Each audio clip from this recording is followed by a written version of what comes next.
Happy birthday, Scott. See the first birthday of the weekend. Leslie, yeah, Pickle Specs joins like pretty much every Wednesday. Yep, just be prepared. She should probably be in whiskey and wisdom this evening. She usually makes those. Always good to see her. She and Gabs pop in. Hello, Miss Culver. Hello, David and Ellen. Hello, 72Z, Alma and Fred. Mikola. Mikola, he sent me some of the water. It's pretty good. Haven't talked to him, but it's pretty good. Hello in the Philippines. Hello, Mr. Marsh in the beautiful Southeast. Folks, look at your hands for a second. Just take a quick look. Go ahead, look at them. Those hands raised kids, built the deck, turned the wrenches, kneaded the dough, hauled 1,000 bags of groceries, held the grandbabies. Now, usually the first place the years start talking back. Mr. Heel's Relief Cream was made for exactly that. You work it right into those knuckles, those joints, and those cooling botanicals go to work the second they touch. Takes 30 seconds. Do it with your morning coffee. Do it before bed. Your hands earn that much. We make it two ways: a pure CBD version, a full spectrum with Delta 9. That's full spectrum, the stronger one. That's the stronger one. That's the one I use personally. 21 and up on that one. Just so you know. Listen, if you're sitting there thinking about something else right now, the one you catch flexing their fingers at the kitchen table, get them a jar. That's a gift that says you noticed. Mr. Heels Relief Cream. Tell them Mark Z sent you. Free shipping on anything over 75 bucks. It's good stuff. Back, neck, hands.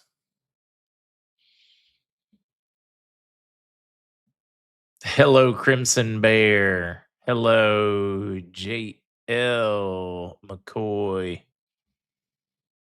Julian. Hello, Swaxy. Hello, Per Leone. Or should I say Pearl? Hello, Mouse Mitts and Becky. Hello, Friar Dog. Hello, William and Fred and Mitchell and JoJo. Optimistic Gal, Hoping Shooter, Gwen. Y'all are ripping today. Pitch Emmanuel finally got a new YouTube account. Man, I'm a Rumble girl now. It's a really cool crowd over there. It really is. Not beating on you folks in YouTube at all. Just really is a cool, tight knit crew over on the Rumble side that hang out and chat each day. HCL is not completed, but they have definitely been working on it. We got a few stories on that one today. Well, we got a lot of stories today. I don't get to spend but so much time on them because we have Andy joining, but we got a few. Hello, James. Hello, Miss Susan. All right, let me clear the throat. Where are we at time? Oh, it's only 10:03. We got time. It's not a Georgia shirt, Ohio State shirt. I told you I was going to get everybody fired up before college football season's in full tilt, full swing. Paul says, "What's the skinny?" We'll talk about the skinny. Now that you YouTube folks get stuck with ads, I have to take a little longer to get started. Sucks. And now that they put you in the same lineup with Twitch, where just randomly in those first 5-10 minutes you get ads interrupting. Leslie said, "Yeah, but I don't know that community Rumble." You actually know a lot of them. A lot of the ones you used to hang out with on YouTube have moved over to Rumble, especially the ones that kept disappearing on YouTube. That kept getting shadow banned. Somebody says I need a Husker shirt. I can hope this one will be accurate, but until I see it myself personally. Said on Bruce's big call, he reported the military delivered a letter to all hospitals about training staff on med beds and their contract with a list of big pharma and 90 will be canceled. And we keep hearing stories like that. They definitely make it all over TikTok and things like that. I'm still waiting. Jeff Jones, right? YouTube Premium. It's probably worth it for folks that watch much YouTube. Did you hear about the hurricane coming toward the east coast of Florida called Dolly? No, but I'm not surprised. Come on, tightly knit and tightly wrapped, two different things. Yes, they are. Let's see. When are they going to finally do it on the changing zeros? We're going to keep going through the signs. We're going to keep trying to read the tea leaves. The open conversations on it should really have folks going, this is going to get fun. Let's see. What are these? No, number one Razorback fan. Thank you. Did you see Arkansas shirt last week, and the week before? Hello, about time now. Thank you. Thank you. Well, the ones you guys got for me. Oh, Susan, how'd you get a concussion? Well, they'll mess with you. It's like your head's not your own. Somebody else's birthday. Red Rider going to join Scott for the birthday. I don't. That is the question. Is Iraq going to become the center of a much bigger crisis, or are they going to become the cornerstone and the building block of the new Middle East? We're at a crossroads. We are definitely at a crossroads. Yeah, one day Bruce will be right. Hey, look, everybody gets it. Majid, a number of you folks have been sending screenshots and stuff. He's been on fire. Rachel and Evan joining the birthday party.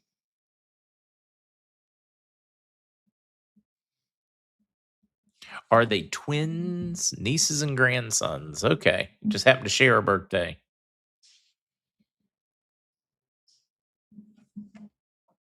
Trek for Life likes the gray with the scarlet. Hello, Joy. A lot of folks, a lot of back and forth over Dolly. Land Lobster, I'm with you. I like the NFL. Right, wrong, and different. Call it a circus, call it bread and games, call it whatever you want. As long as you don't let it become an idol, I don't see a problem with watching it. Fortunately for me, my team wasn't one of the crazed ones trying to make all kinds of political statements. Canada doesn't know which way to run right now. Daniel, happy birthday. We knew there was a good chance they were going to double down on stupid.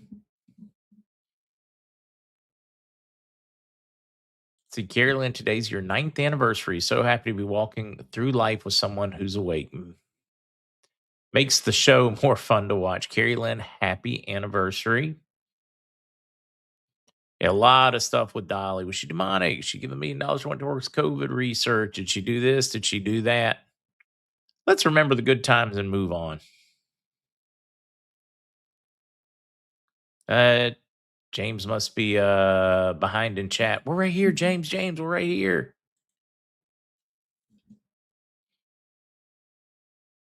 Hey, a lot of Tennessee folks sounding off on giving their take.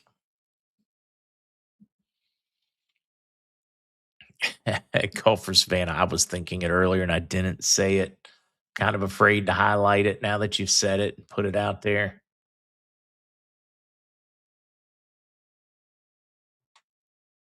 Now, I've not seen this one. Supposedly, Laura Loomer coming out against Tom Barak. He's this envoy for us with Iraq, saying Department of State has submitted a file to the White House to get him out, but he's protected by his bond with DJT. Haven't heard anything of those inside outsides craziness. To America Allied, it's yeah. You don't get a special QFS account the way I understand it. All your bank accounts become what we call QFS compliant. I don't know what term they're going to use for it. There's a pieces you'll be seeing in the news as we go through. You seeing every day in our news cycle. Meaning you wouldn't have an account if you didn't have a bank account.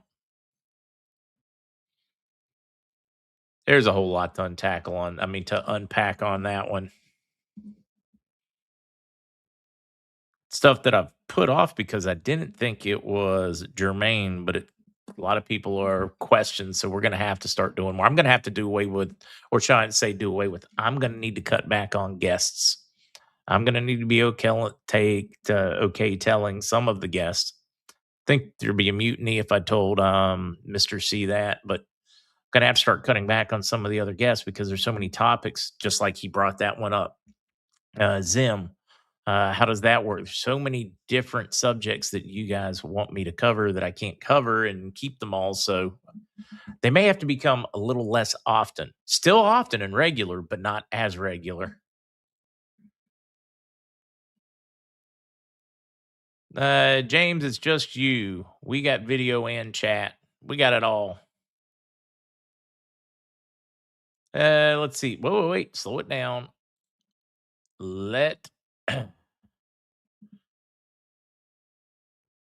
L'Italian. Yeah, I'm trying to picture figure out that one. The short for it's called Real Time Gross Settlement System. It's got some number of different names, and it's coming live. It's going live right in front of us. Has been for some time. I bet they would, Joker Joe. People would change their stance on data centers if they were needed for med beds. I mean, that is a lot. Ivy, happy birthday.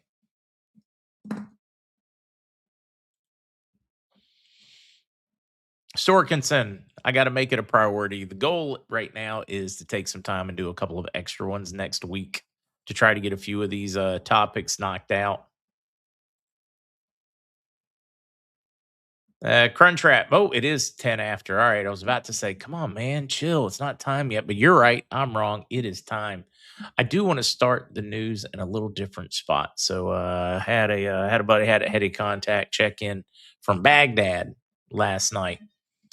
Think of it as contractors to keep this one easy. And I'm gonna read his quick message to me from last night. I'm not gonna give away um identities or anything, but I want to read this one to you just to give you an idea. And I can't highlight it because that would get me in trouble. You would know who the person was.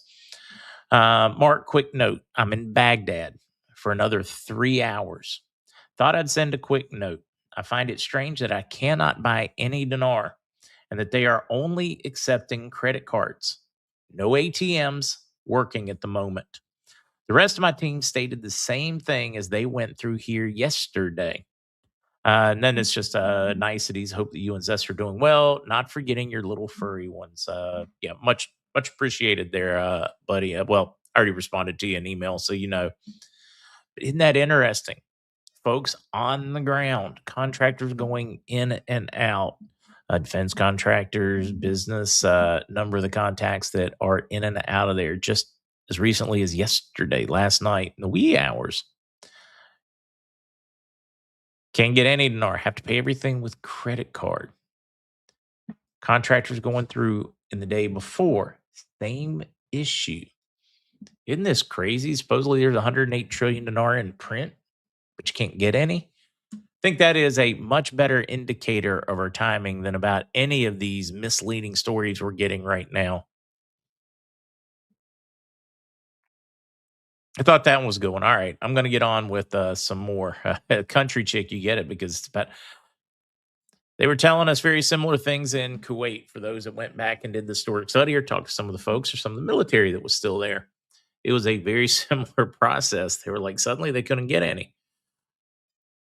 Currency dealers couldn't get them anymore. They couldn't, people traveling in and out. Suddenly in the days leading up, they disappeared. Could be interesting. Kathy, Andy's one I won't cut back on. One, we don't get him very often because he travels a lot, but he is very important for the fundamentals. I know a lot of you folks don't care about him. All you want is when does my dinar go? But it is very important because it paints the structural reasons why it's going. That's the reason we have him on more because I'm trying to get people to focus on the fundamentals. And the fundamentals are telling you there's about to be a reset. Now, what it's going to look like, is it going to be warm kumbaya and Nasser and Jasser and all that? That's the question. But that commodities become worth more, etc. That to me is the most important. I would argue it's equally as important as having Mr. C on. Yeah, who do you guys like the most? Let's see. Allie says I enjoy Andy and Dr. Scott. I'm just curious. Who likes who likes which ones the most? Based on the numbers and who watches, your two favorite are Andy and Mr. C. What was the rate in Kuwait before the war? 3 something? Anybody know that? I think it was like 348, was it, before the war?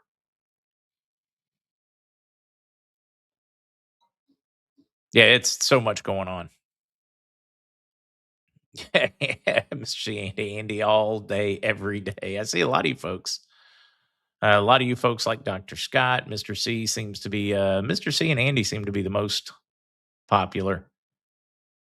Number of you folks can take or leave. Yeah, you guys seem to be kind of strong in your opinions on whether you want Dr. Young all the time or not. A story I like Andy, Mr. C, and Zester. Zester brings something new to it that I think is very important. He brings a newer technology and a new generation to it. Dr. Scott and Andy is Patty's favorites. Somebody else, hey, Bob Locke finally got his mention. Well, I thought they were referring to the value of the Kuwaiti dinar before the war, not the Iraqi dinar before the war. The Iraqi dinar before the second war had come down considerably. It was like, what, 80 some cents, I think, guys? It was before the first war in Kuwait where it was much higher. Daily Heavenly likes Jay. All right. Well, it's interesting to get you guys' takes. See, there's Pickles. Somebody was asking for you earlier, Pickles, and I told them you'd probably be here tonight. Let's get to news. You guys are way past ready for news. We started with an update from the Green Zone in Baghdad. And for those that are joining late, I'm going to read it again, and then we're going to dive right into news. I'm in Baghdad for another 3 hours trying to get home. Thought I'd send a quick note. I find it strange that I cannot buy any dinar and that they are only accepting credit cards. No ATMs are working at the moment. The rest of my team stated the same thing as they went through here yesterday. So that would have been Monday for the rest of the team, Tuesday or late Tuesday overnight, depending on the time zone differences for where that one came through or that message. Somebody else, hey, enjoy Mr. Herm. It's interesting, guys. Ooh, snap! Trying to mess up here. All right, let's kill that. Let's go here. Pickles likes Bob. A lot of you folks like Bob. Cass likes all the guests. Yeah, we just got to figure out how to balance them. Out of 108 trillion dinars printed, only 28 trillion are inside the banking system. Now, guys, our piles of dinar also are out of that. In other words, we don't count as that 28 million. The question is, how big a chunk are we? To get a better idea of what's out there, because a lot of the stuff that's outside the banking system in Iraq proper, it's not going back in. A lot of it's going to have problems with fraud. But Jamal Cougar talking about how important it is to get it in the banking system, find out what's real, what's not.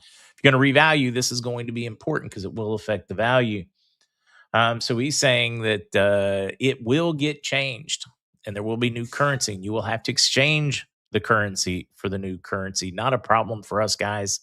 If you're in Iraq, you're going to want to go turn in your 25K note and get 25 or 1,000 of the new 25 notes, or however they handle that one. Although my understanding is they're going to make folks exchange into the banking system in Iraq so that they have a very exact number of the number of dinar in circulation. So they will force them to put their money into the bank, and then they can pull out what they want, or they can get the new cash for what amount they need. And they've talked about that one a lot. Sherry, debtlawyer@gmail.com. I don't know how many more times I can share that online before people yeah.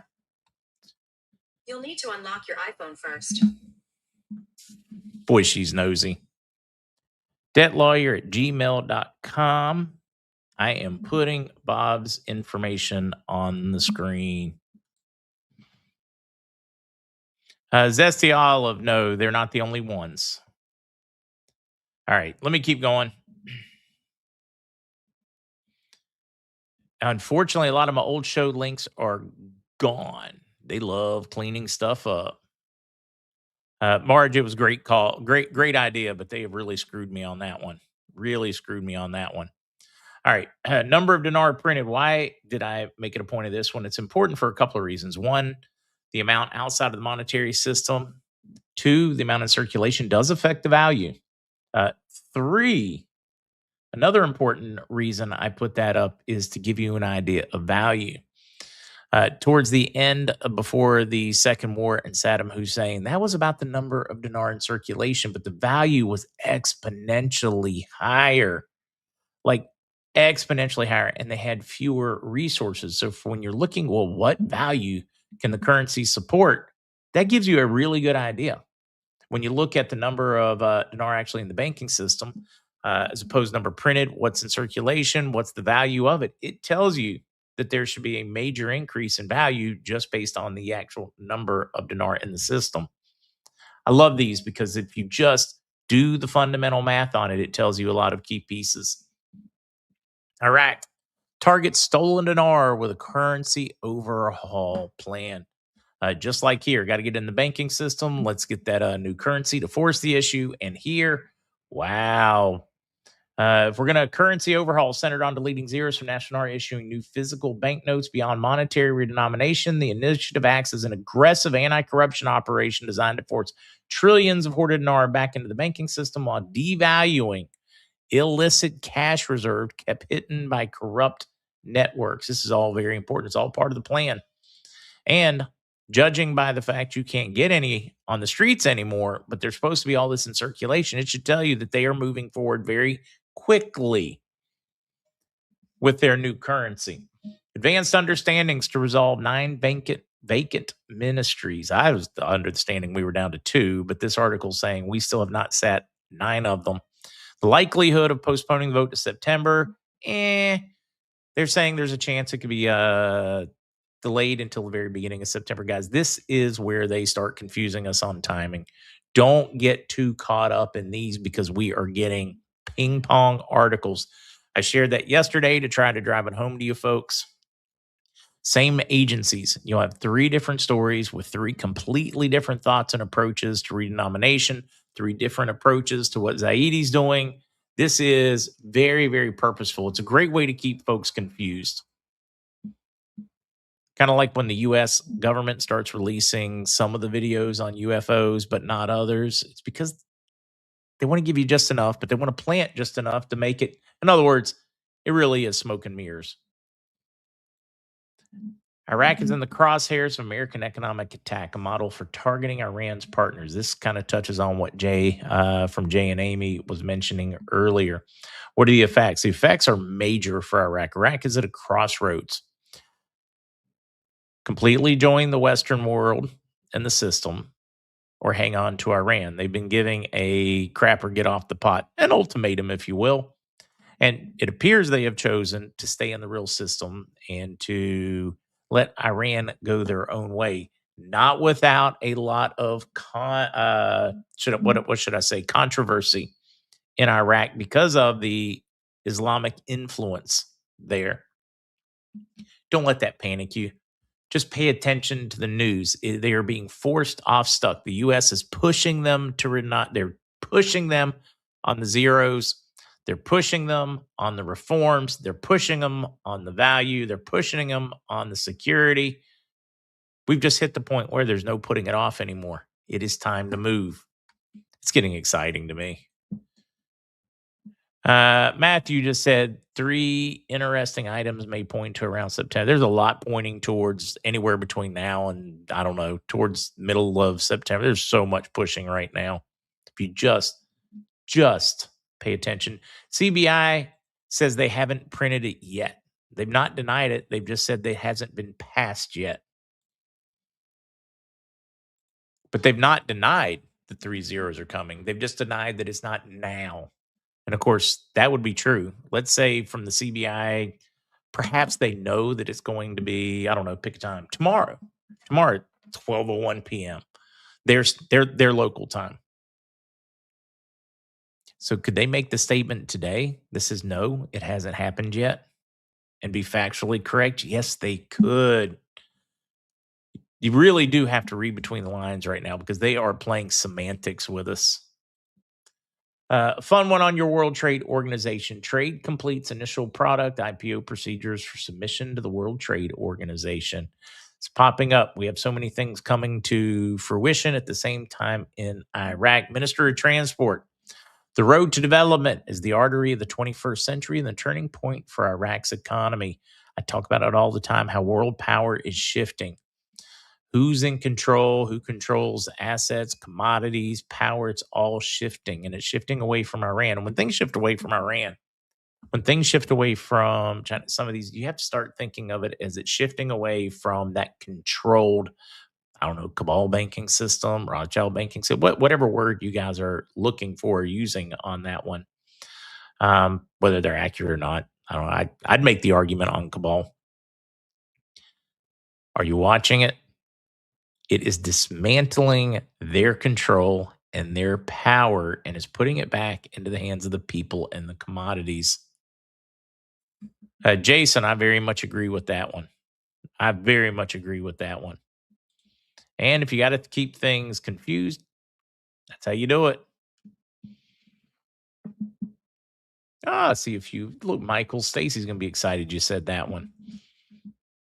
Ministry, that one has so much more going on. Their white paper reforms, the change of how their economy works so that they aren't a rentier. They can be a transportation hub, bringing in billions and billions and billions of dollars, trillions of dinar or billions of dinar in the new values that are expected, or millions, but a lot of dollars. So a complete change of world power. And as they change the ways or the hubs or the networks to get products to market, it changes world power because they don't control it anymore, meaning they, cabal, they don't control how things get to the market. Exclusive, and this is what they're building to. America's about to make a fortune in the Middle East and the Gulf. A different perspective for those worried about an Iranian quagmire. It's already changing. Billions of dollars are being invested, trillions overall. World power shifting, and the U.S. is about to make a fortune. Fortress U.S., Fortress Americas, I should say. Both Syria and Iraq are examples of nations that underwent regime transformations and are now building strong relationships with the U.S., which is on the verge of one of the largest commercial windfalls in the region in decades. Syria is coming together very quickly from decades of conflict, internal strife, civil war. Their standard of living is probably improving faster than any other nation in the world right now, which is good for them because they've lived through some really rough times. I hate that Iraq was such a political football and took so long when it could have been done far faster. And here's your new system taking place in front of your eyes. Latest, a multi jurisdictional pilot featuring banks and regulators from Europe, the Middle East, and Asia, and is testing quantum resistant infrastructure for digital assets, asset wallets, and transfers. This is your new system, guys. It's taking place in front of you. Distributed ledger, call it crypto technology, call it blockchain, call it QFS, call it whatever. I don't know, whatever gives you the warm and fuzzies. What the world's going to call it, I don't know yet. It still has too many names. I've not heard one perfect overarching name for it, but you're watching the new system that most of us call the QFS. You're watching it going live, being used right in front of your eyes. The system is changing. Big change just happened, 2 days ago on that front. Cosmic Ray, we can see you over there.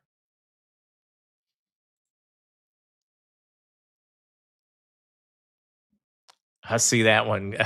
I think Bear is funny too. I think he's hilarious. Let's see. Jay Branchmark, I believe the new notes are already printed. They're just waiting to officially announce it. I really believe this is calendar driven. Our time is coming. Jay Branch, I wouldn't be surprised on your take on it. And I believe that the currency's printed. The money was set aside some time ago.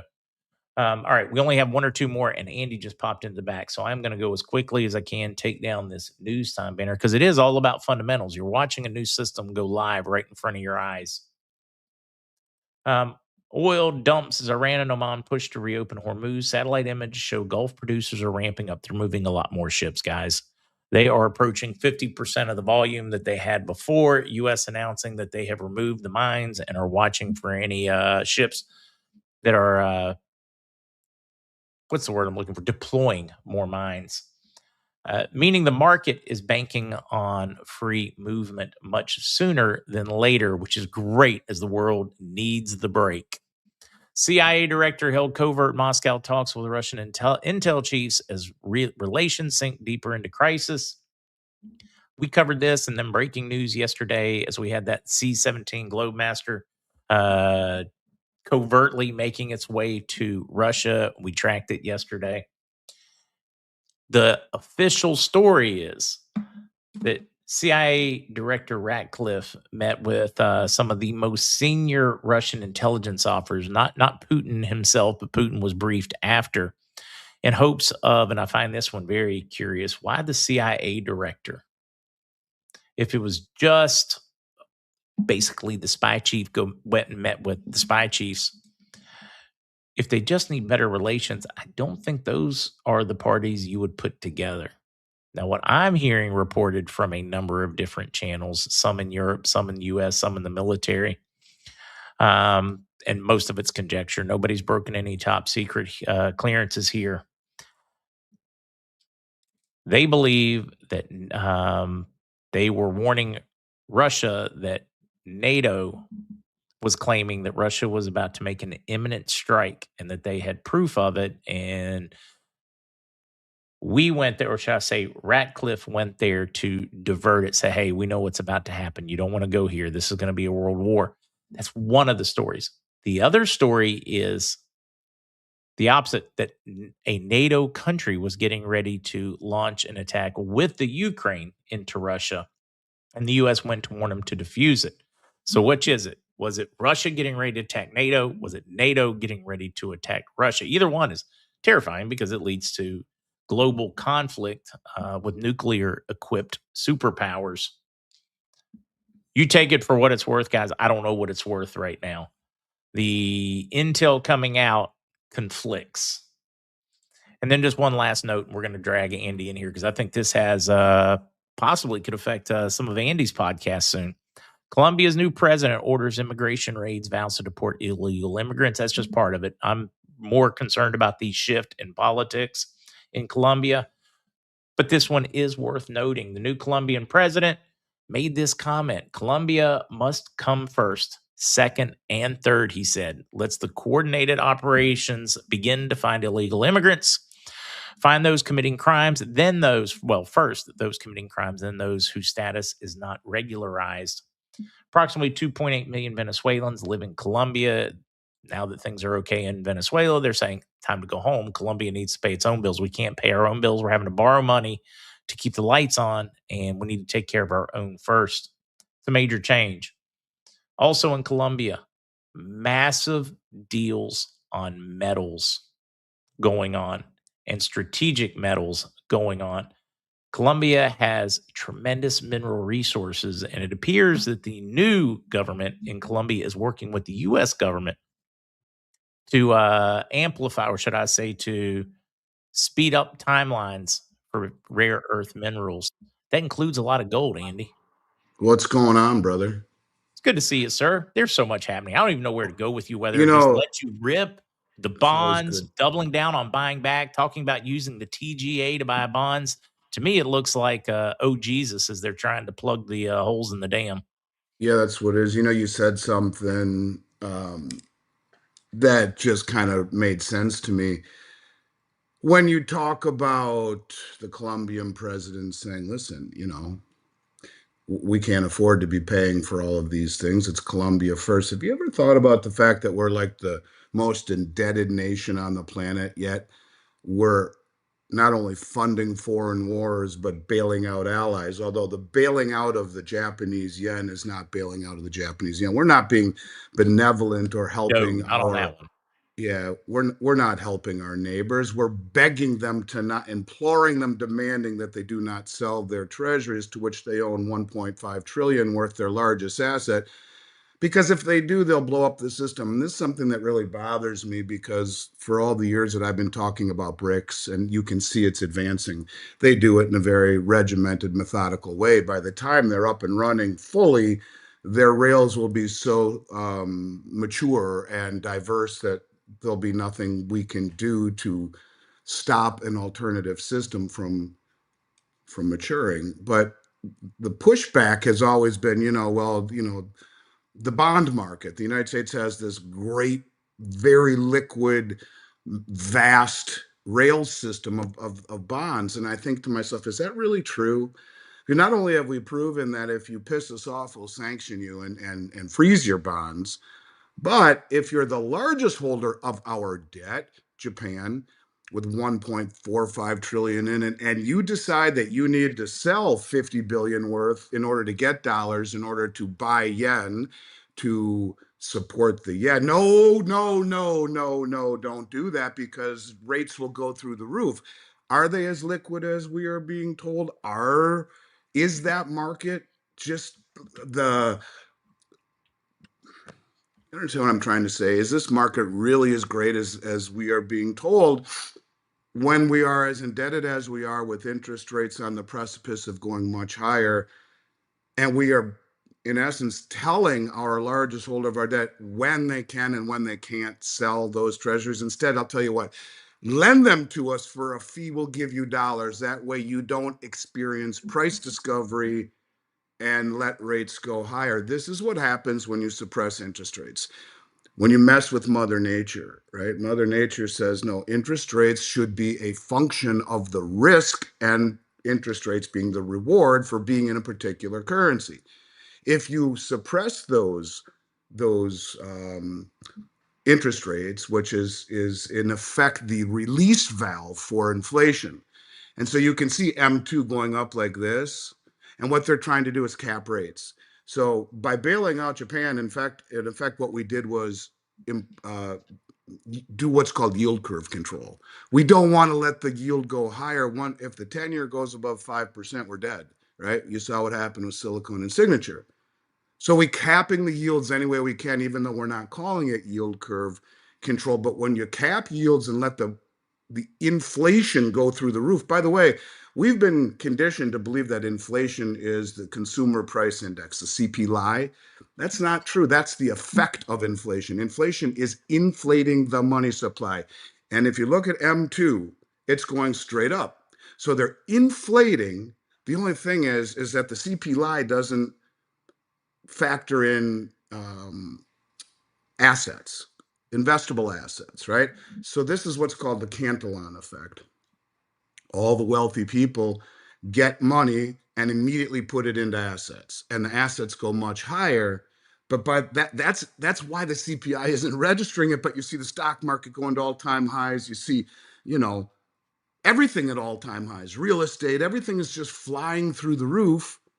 And it's because you have an increase in the money supply exponentially. But when you cap the yields, don't let them go higher, that pressure has to release somehow. And it will do so in the form of price inflation. We haven't even begun to see what price inflation looks like. But yes, the bottom line is that percent is becoming far more aggressive, or shall I say desperate. Not only did they announce that they will double the amount that they are buying from 2 to 4 billion per cycle, whatever that means, could be per week, per month, I don't know. But he also came out and said, yeah, we have $1 trillion in the Treasury General account. We can use that too. That should have Um, terrified people. it should terrify When he people. said that, they should have been they should the entire market should have taken a crap right there, Right. live. Well, and that's the insanity of it, is that the world is seeing that these markets aren't as efficient as we are being told, led to believe. They can be sanctioned, they can be frozen.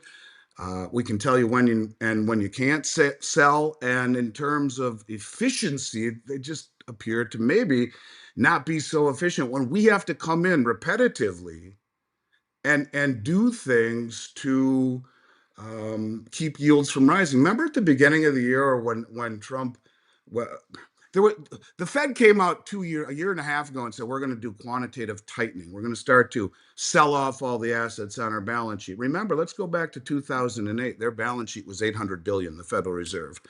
By 2022, it was 9 trillion. So when everyone talks about if you just would have left your money in the market after 2008, you too would have been okay. Fine, I agree with that.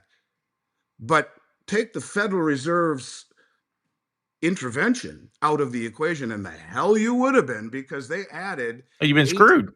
right. They added $8 trillion in buying treasuries and buying mortgage-backed securities to keep rates low. That's suppressing Mother Nature, and she doesn't like that. She'll get her pound of flesh. So in essence, what happens is you suppress all those interest rates by buying treasuries and mortgage-backed securities. You make houses way more expensive than they should be. You make everything, price discovery is dead. What is your house worth at 3%? What's it worth at 10 on a mortgage? What's the stock portfolio worth when the federal funds rate is zero? And what's it worth when it's at 4 or 5? What's the bond market worth when you suppress interest rates all the way down to next to nothing, which pushes the prices of bonds to the roof? They're inverse of each other. But as rates find equilibrium with reality, all asset prices will find price discovery. It'll be a religious experience. That's why they can't let it happen. So if they don't let it happen and they cap the yields, why then who's going to buy our treasuries? They see exactly what we're doing. They see the Stable depths to the coins. interventions that we're doing. We're not going to buy your crap. So then who does it? Well, the Fed prints money. That's called monetization. That leads to Weimar Republic. Both roads lead to the same place. And that is, you could sum all of this up by saying you hold in dollars, your wealth, you're going to go broke. You save in assets, and it doesn't have to be gold and silver. That's my preferred choice, but whatever assets mean to you all is the It way to could be real win. estate. Anything that is an asset will perform better than the melting ice cube that is the dollar. They've proven that, they've shown that they will do anything they can except let rates rise, which means normalize the balance sheet. They can't. And the market is probably more powerful than the Federal Reserve, though. And at some point, the rubber will meet the road, either through, look, my mentor, Richard Russell, used to say to me, Andy, there's two choices. And the two choices are only two instead of three because we consume as a country more than we produce. And they even changed the narrative. We are now we are consumers, right? We're consumers. We consume more than we produce, and as a result of that, you can either inflate to pay down the 200 trillion in debt we have, Medicare, Medicaid, Social Security not on included in the 40 trillion, and those alone are 175 trillion ish. Uh, so you can inflate or you can default, because if we consume more than we produce, well, what if that was your home and you consume more than you produce? So you're basically going deeper and deeper and deeper into debt every single month. Well, in this case, we're spending roughly $45 billion a day in debt. At what point does the rubber meet the road when you suppress interest rates? Because at some point people say, "Yeah, I'm not going to hold your stuff. I'd rather hold gold. Thank you. No counterparty risk. They can't tell me when I can and can't sell." And as Besant himself said, gold doesn't experience wars. Gold doesn't run a deficit. This is why they're buying gold the way they are. The central banks buying it at a level no one's ever seen before, increasing and lying about their metrics, how much they're buying by a factor of 15, says the World Gold Council, because they're buying the one thing they can't print. That's gold, because they see where this is ultimately going. It's a game of musical chairs. When they injected all that money in, assets went way up. Yes. The smart and the wealthy, all they did was dump those assets and go ahead and buy their chair, meaning the inflated value stuff, the inflated stock markets because the extra money going in, the inflated real estate on some homes. The Yes. wealthy people sold it, bought gold, farmland, things like that. They already got their chair. They know the music's going to stop. And do you have your chair? Fortunately for me, I'm in a wheelchair, so I'm always have my chair with me. Well, get Um, this one, brother. Get this one. The U.S. government is now spending 3.8 billion on interest per day. By 2028, the Congressional Budget Office estimates that the U.S. will spend 5 billion per day on interest, more than any other category. To put this in perspective, The U.S. now spends $3.1 billion per day on Medicare and $2.5 billion per day on defense. So, we're basically spending more on interest than on defense, and that's something called the Ferguson line.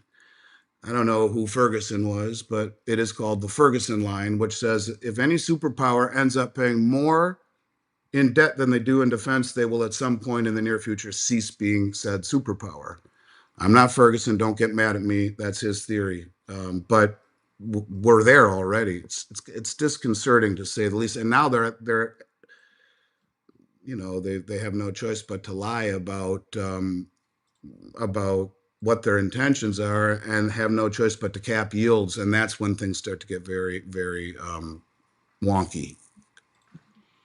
I'm making certain folks know how to reach How you if about?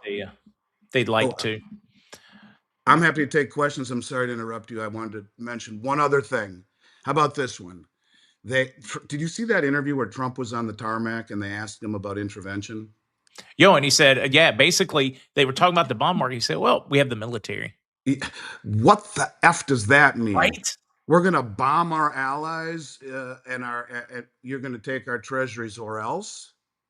That's what he said. The greatest intervention is our military.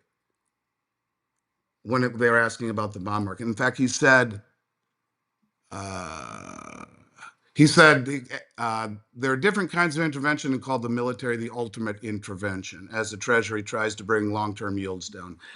That was crazy. Bree. Thank you, Bri, for that one. But the government's here to help us. Right. Of course.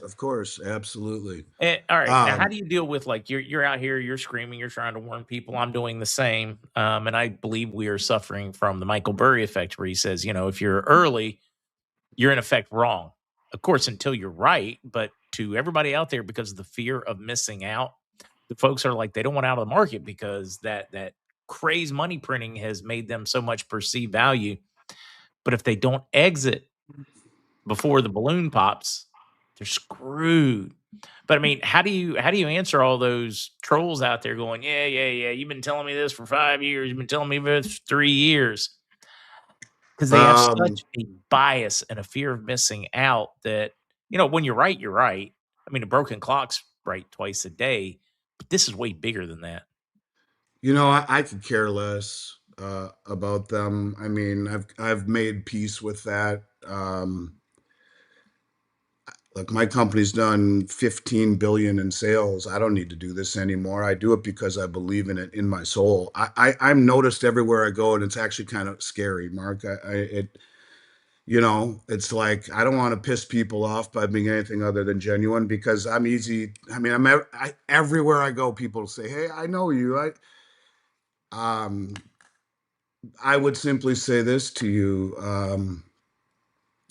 I've been right. And, let's look at something here real quick. Yes, it went up, but if we look at gold right now, or silver, gold's 46.13 15 ish right now. 1 year ago, it was 33.92. Okay, so it's up what, 20%? 46 from 33. No, it's up more than that, actually. It's up what, 40%? Okay, it's not bad in a year. Silver, it's at almost $69. 1 year ago, it was at $38. So it's, you go back and look, and gold has outperformed almost any single asset on the planet. For the last 25 years, it's averaged 9.9% gain. It's doubled the 10-year treasury. It's beat the S&P with dividends reinvested. No one ever does that. And if you did, you got about 9.6% per year. Gold's been 9.9% per year. It has no counterparty risk. No one knows you own it. I have been right. The people who say that, Mark, are the ones that are buying it for the wrong reasons. I've always been consistent and said, don't buy this to get wealthy. Buy it because it is wealth. Buy it because the most sophisticated traders on the planet are using price to misdirect the whole world and buy more than they ever have in history, to the point where they're lying about it, where They bought 16 tons, they tell us, in the first quarter. No, the World Gold Council says you bought more than you ever did in history, the first of any first quarter ever recorded.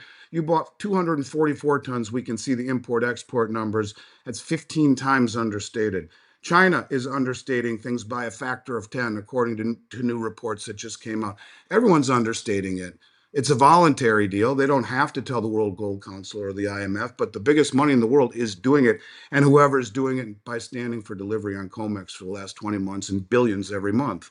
You don't need to see anything else. I have been right and I will be right. And I don't take joy in it. You want to know why I don't? Because when I am really right, it's going to be very difficult for the people who don't own assets, period. And it's no fun basking in your success when everyone else is having such a hard time just making ends meet. That's God's honest truth. You know, I don't care anymore. It is annoying sometimes when people make those comments, but people who make those comments have never built anything themselves, in my opinion. Where I mean, if people knew me, I come from zero. You know, and I would, the Franklin and Miles Franklin, he just passed away yesterday. God rest his soul. My dad's oldest buddy. He lent us 60 grand to start this company 36 years ago in an office size of a closet. My parents sold their life insurance policies. I come from nothing. And I think the concept of doing the right thing and being successful do not have to be mutually exclusive. If I wrote a book, it would be how to get to the top without being a prick. I mean, and you can do that. You can try and do the right thing. You can try and make your kids and your family and your wife proud about what you've built and still run a good business, So I don't mean to go on a soapbox, Mark, but those people piss me off because they don't contribute anything other than just Negativity. Yeah, man. It's like that's what it is. If people don't know I'm sincere by now, then I guess if I have one fault, I think in all of this, I'm very redundant. I say it because I just am. I mean, I try and find the new stuff each week. I spend 3 hours a day, 7 days a week reading, except maybe Fridays, every day. And I scour, but I follow a narrative. And I think that narrative has largely been right. Think of, when you and I started doing this, not only has the price gone way up, bricks has become far more mature. No one was talking about bricks back then. A lot of the things I talk about, I have been right. But you're right. I'd rather be 6 months or 6 years early than 60 seconds late when all this breaks. Yeah, no, exactly. That's always been my take on that one. So, whatever. You do what you can and you look yourself in the mirror and look your kids in the face, look your wife in the face and say, hey, man, I did my best. Well, when you meet your maker, you do the same thing. How about this one? Fidelity. They have, I don't remember the name of the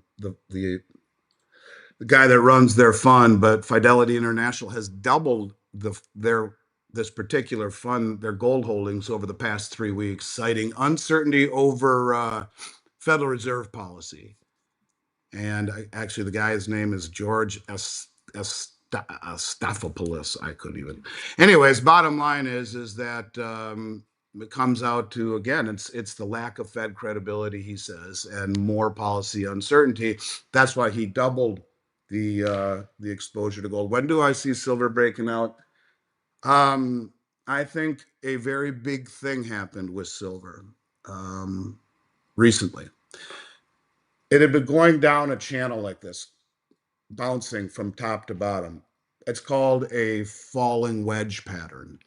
And it kind of narrows like this towards the end, kind of like a cone going down like this from the top. And when that happens and it keeps bouncing, resistance, floor, and it's falling. When it breaks through to either side of that cone, it signals very technically bullish reading. And we did see that, and it's We did. just busted through. So I would suspect it could be a false breakout. I would suspect that we will see it continue to march substantively higher. Instead of trying to identify when it breaks out, just make the assumption the probability is that it will go markedly higher. None of this will be easy. The bull wants to throw you off its back at every turn. And look, if I told you a year ago when silver was 38 bucks that today we'd be sitting at basically 70, would you be happy? I think most people would. Have a little bit more patience. The inevitability of the dollar being massively depreciated and the ability to naked short and hold down the paper price in an environment that is beginning to experience real price discovery across the whole southern hemisphere will make being naked short on COMEX as stupid as a mud wall. It's happening. That doesn't answer your question other than to say I think it's in the process of breaking out. Doesn't mean it will be easy to hang on. There will be volatility. But if we had this discussion a year from now, I think you'd say, whoa, yeah, it certainly did break out. Don't know when, but hang tight. It's it's certainly rumbling like it's going to break out now. Whether or not it goes a little bit sideways and then breaks, or yeah, that part I don't know. But I mean, I think about it. I believe we were like, I don't know, probably $1,700, $1,800 gold per ounce back when you first joined the program. Yeah, yeah, it was. And, I mean, look, I would tell everyone if I thought it was time to sell. At that point, I just retire, sell everyone out, sell the company if anyone wants it at that point, and off I go. If the market, if I said this is it, I don't see it ever having a future other than holding wealth. You know what I mean? It would just we're a long way from that, and I've done this for 36 years. I've never been more convinced that it's just the beginning. I'm afraid to think of how busy it will get before it's all said and done when the public wakes up. All The right. When public I look at wasn't involved in this last run up. They were selling, and the public hasn't yet jumped in. And there'll be something to wake the public up. I assume that will push even a small percentage of said public into this market, and it'll be it'll be insane. And I think that's coming. I wouldn't be surprised to see it yet this year. By the way, Goldman Sachs now says that they see significant upside risk to their $4,900 gold target for 2026. In other words, they're saying it's going to go much higher because of all the things that we're talking about right now, and they're thinking closer to 6,000, which I wouldn't be surprised to see gold at 6,000. And if you see gold at 6,000, the least I could see silver at that point would be 80, 90 bucks. So if not much higher. So I guess we'll see. all right, I would make the argument with what's going on in the bond market, what we're seeing. To me, it looks more like a controlled demolition. Maybe that's wishful thinking. How do you see what's going? Are market makers, Basent, all are the Chinese, are all these central banks and all these people in power, are they so inept that they're running off the edge of the cliff? Or Well, I think uh, I see what they're doing. And again, I'll go on record as being one of the first idiots to say this because I could be totally wrong. But I think I see what they're doing. So they want to buy, first of all, the treasury buybacks. They want to buy all of the back end of the curve and replace it with short term debt, right? Um, Come January, the Genius Act goes into effect, right? And the Genius Act says that anytime money moves, it will be backed by 90-day or less short term treasuries, which will pin rates to the ground, which will make all that short term debt, the value will go up as the yields go down. And so all of this that they're moving to the front end, I could see them doing that because they know the Genius Act will pin short term rates to the ground. It is actually an interesting concept. I could see why they would be doing it. I haven't heard anyone say this yet, but I do think that is part of their thinking. Um, because remember, Genius Act says anytime money moves, it'll be via stablecoin, uh, blockchain backed by stablecoin, backed predominantly by 90-day or less short-term treasuries. The short end of the curve will be pinned to the ground to stimulate business, short-term business loans, that kind of stuff, and will make managing the debt that they move to the front end of the curve probably a little bit easier to control, if you know what I mean. So I think that's what they're trying to do. Daniela Gamboni just had Taylor Kenny on, and Taylor Kenny just saying, "Yeah, we're watching a reset. We've got a reset. We got more and more people telling us we have a reset." Heck, Scott Bessent came out and said, "Yeah, Bretton Woods 2.0. We're having a reset." How many more people need to hear it before the average investor goes, "Hey, wait a minute, we're having a reset"? Ooh, I got to grab something. I got to show you. Everyone's got to. Hang on 1 second.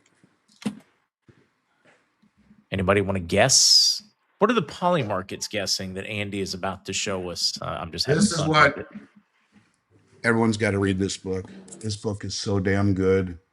And the entropy effect, it's so entropy trap, what physics knows that markets don't, by Mickey Miani. It's so damn good, man. And I read it on 2 airplane flights last week. It's a lot of what I've been saying, only better. And he uses the laws of physics and ties it to the markets and uses 6 different case studies over 3,000 years.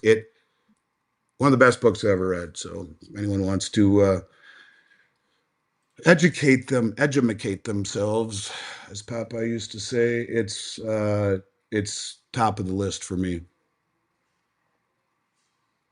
Yeah, currencies, political order, physics. I was just reading it. I read one many years ago. I think it was called the Zero Field Effect. And you start studying our behaviors, our currencies, our monetary. So much of it actually has to do with physics. It's weird.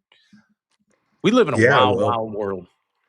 yeah, I mean, and entropy is basically everything is in a state of decay unless it is maintained. Like you take a pot and you put it on a frying pan, put it on the heat, you pull it off and touch it, you're going to burn your hand, but over time it starts to cool. Touch it in 4 or 5 minutes and you won't. You have to keep the heat going to keep the pot or the frying pan hot. The same thing is true with, I think that's like the second law of thermodynamics he talks about, where it's that way in life with everything. If you don't mow the lawn, if you don't fix up your house, if you don't take care of your body, everything is in a constant state of decay. And he pushes that towards the markets. One of his big tenets is trust, and the trust in the United States, in our foreign policy, in our monetary policy, in our fiscal irresponsibility, and in the fact that even our country is very much disjointed and ununited right now. I think we aren't trusted the way. In fact, how about this one? I'm big into World War II stuff, and Tom Hanks has this thing on the History Channel about World War II. It's very intense. It's like Band of Brothers, only real, from real footage and stuff, and he narrates it. Um, it's like a 15, 16 part series. It's very heavy, not for the faint of heart. But you look at what these kids did, man. Greatest generation ever. When I started working, those are the people I was talking to in the early 90s when I was doing this. Amazing human beings, the World War II generation folks. You look at what these kids did, and to liberate Europe. They asked Europeans, they took a poll recently, only 11% of people in Europe consider the United States allies. 11%. It's heavy, man. I mean, and when you erode trust, if your girlfriend keeps cheating on you, but this time I promise, at some point that trust is impossible to get back. And unfortunately, I think, I don't know if we've crossed that Rubicon or not yet, but it bummed me out to see that. Um, I was hoping Zester would be in the studio so I could bring him in for one of these questions just to see what his response when I ask you. Hey, people in today's world, one thing, I mean, if you save in dollars, you really are screwed. You briefly mentioned that earlier, but I mean, if you just look at since the creation of the Federal Reserve Bank, the U.S. dollar in 13, it has 1-2% of its value left. So I mean, if you're saving in dollars, all you need is facts and history to show you that, well, you're probably not too bright. Do you take so what does an older person do to save money? What does a younger person, somebody like this, his generation, how do they actually save anything? Hey, One- that's the Once, $1 million question or Hey, $1 trillion what's up, question. Zester? How are you, brother? Hey, how's it You going, save Andy? one step at a time, and that's you save You pay yourself first. You save in assets, and you pay yourself before you pay anyone else every single time. Even if you have to send a little bit less to your creditors, and with a note, I'll catch up as soon as I can. But keep paying them something. If you don't pay yourself first, if you don't get ahead of that, then you never will. And life is like a roll of toilet paper. It keeps spinning. You don't notice it when you're young. When you get older, you start to be a little more cognizant of the cardboard. Um, so I don't know, man. I think, how do you save when you're young? You start early and you continue to do it on a regimented basis, just like brushing your teeth every morning. I don't care if it's $10 in something, I mean, even $10 is nothing is better than not saving at all. But I told you, I've been buying gold every 2 weeks for 36 years. It's the best gift I've ever been given, just to understand the laws of compounding, and promise that I made, that I've upheld. I'll buy something, even if it's one silver dime every 2 weeks. That's how you get ahead. Um, Pay yourself first. As far as older people are concerned, it's more about preservation. And um, if you want preservation with liquidity, without the hassle of gold and silver, you go directly to treasurydirect.gov, which is the US government, and you buy short-term treasuries earning 3-4%. And yes, you're going to be going negative in terms of real yield because inflation is higher than that. But so what? I mean, you don't have to stress and worry. The money will always be there. And that's the easiest way to preserve it. If you're trying to pass it on to another generation, it should be in the form of assets, in my opinion, and whatever that means to you. I'm just having a little fun. I just asked Grok if I had started buying 1 ounce of silver every month at spot price in 1985, how much silver would I have today, and how much would it be worth? And it's busy pulling that all together as we speak. I'm just kind of curious. 1 ounce a month, did you say? If all I'd done is 1 ounce a month since 1985, because that's when I graduated from high school. So I was like, okay, let's run with it. If I had, like, in my adult life, because I would have been 18, I was just kind of curious, what would that be worth? Of course, now because we don't have enough data centers, it's kind of struggling on that one. Ah, Um, couldn't resist on that one. Um, so I'm going to ask it again. Think if I can speed it up. But I am kind of curious when we start thinking of, everybody's like, well, I'm never going to have $1 million. I'm never going to have any of those things. I mean, what's really realistic if people just get disciplined? realistic is whatever it means to you, but it's better than doing nothing. Like, um, you just have to find a way to find a way, because, you know, if you had a time machine and can go talk to yourself at 55 years old, All you'd be right. like, dude, you got to save. You have 3 kids, man, and you got weddings, and you got educations, and life is expensive. You have to save. It's difficult to do, but it's really, these are the things that they don't teach us. For example, I wonder if we took a poll of how many people that are watching us know what the law of 70 seconds is. And I bet you if they were honest, it would be less than 10%. And the law of 70 seconds is, you take the interest rate that you are being charged or are charging and divide it into 72, and it tells you how long before your principal doubles. So to understand something as simple as the compounding of interest and let it work for you instead of against you, or whether it be buying an ounce of silver every 2 weeks, the laws of compounding of time, of effort. If you want to be a good athlete, it's compounding of time playing and honing your skills. You want to be a good musician, it's compounding of time learning how to play your instrument, read music, and anything. And the same thing is true about savings. And that is the key. It is the key, is to understanding something as basic as the compounding of interest. Let it work for you instead of against you. Everyone has it working against them. Why do you think interest rates on credit cards typically start at 18%? 18 times 4 is 72. You don't pay anything but the basic minimum interest. Your principal will double in 4 years.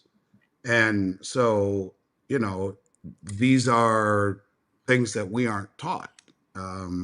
If they taught people simple, basic things like that and implored to them year over year over year since grade school the importance of getting compounding interest working for you, we'd all be further ahead and instead of trapped in a continuous debt cycle.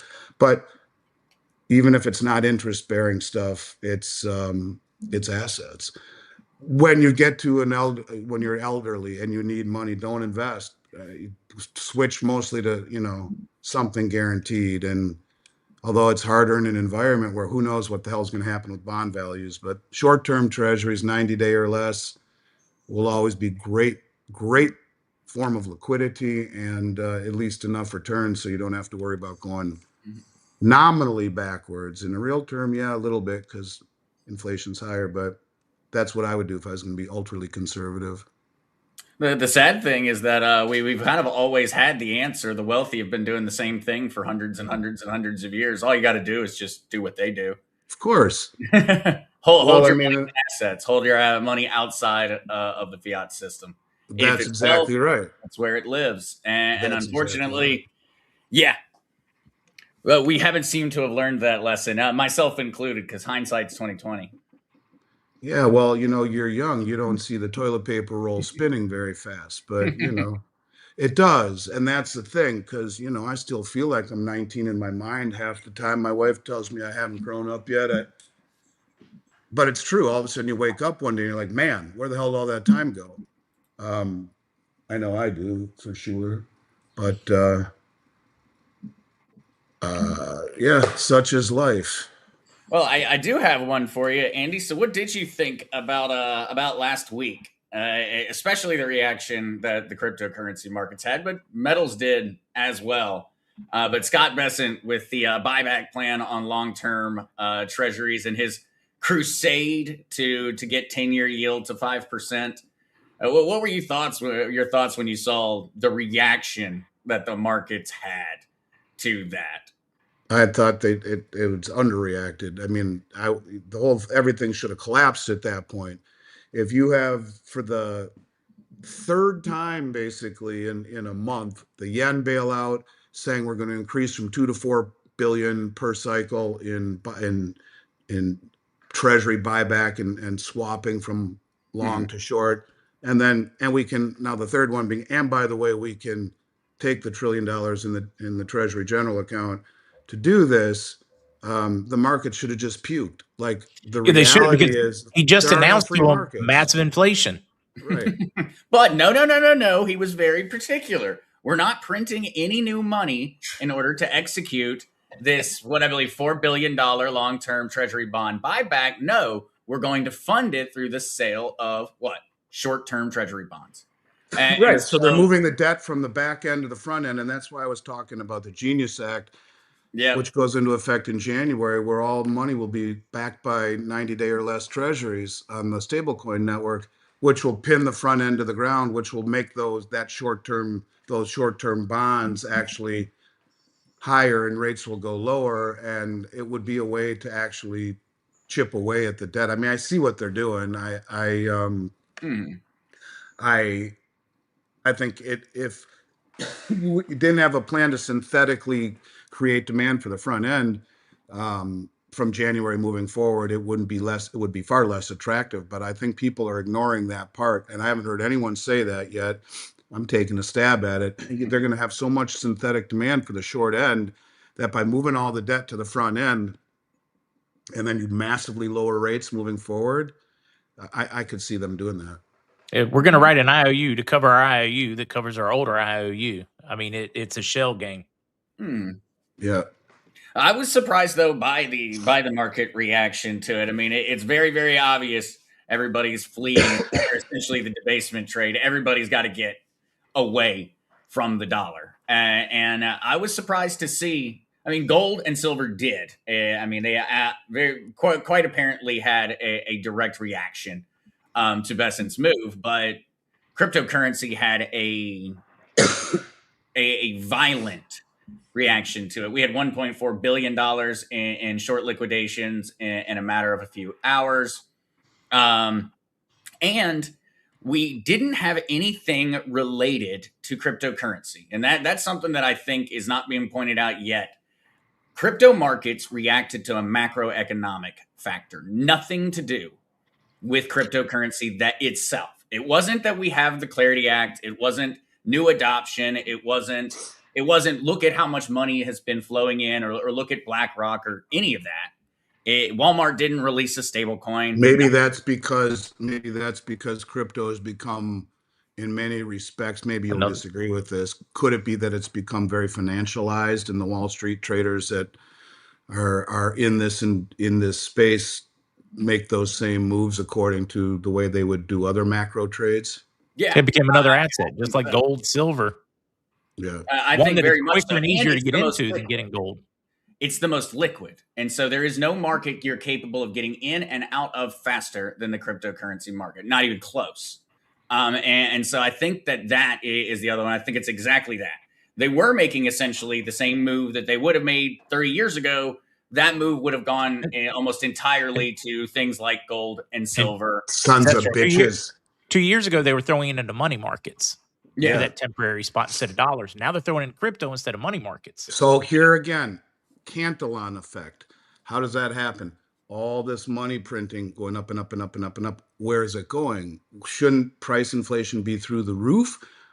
It hasn't exposed itself yet. It's in places like crypto, in places like record S&P levels, record NASDAQ. It's in assets, and that have had their prices inflated, but yet when you're capping rates, you're distorting the barometer by which we measure the value of these things, the value of money. So this is the whole idea of owning interest. I mean, owning assets instead of money, because, or currency, because the currency is becoming worth less as they print more of it. And the smart money puts it into things like crypto and things like metals and things like real estate and things like stocks. So the interesting thing about stocks, and I don't know so much about crypto, I haven't looked at it yet, but if you measure, I think stocks will go higher, but you measure it in ounces of gold, it will go lower.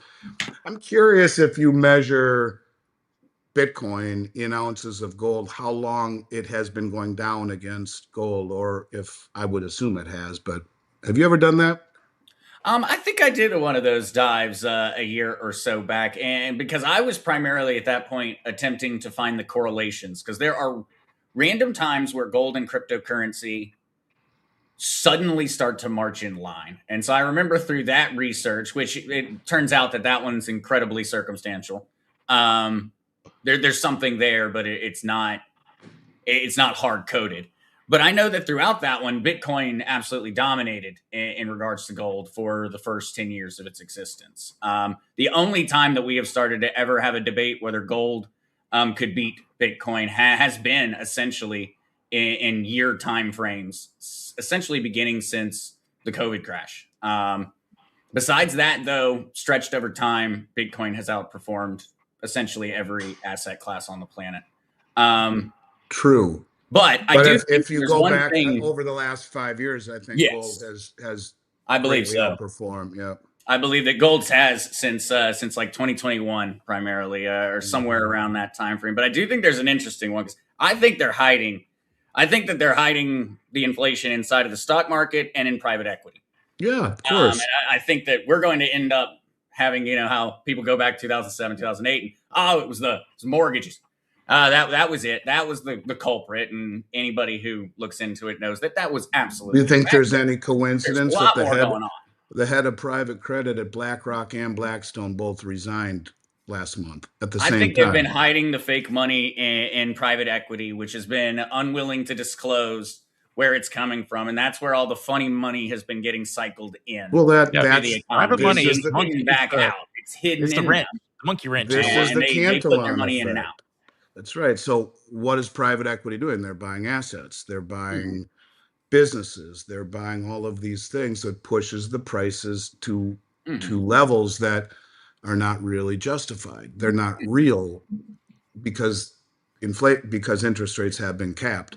The market should be the arbiter of interest rates, not the bankers. And when you do that, you distort asset prices. You create massive misallocations of resources and capital.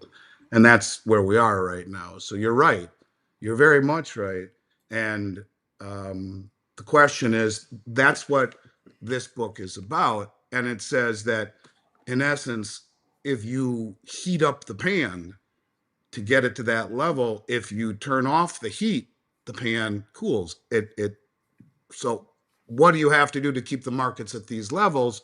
You got to keep printing money. But if you cap rates, because the way that more and more and more money, the way that blows off that pressure is in higher rates. You demand higher rates for an inflated currency.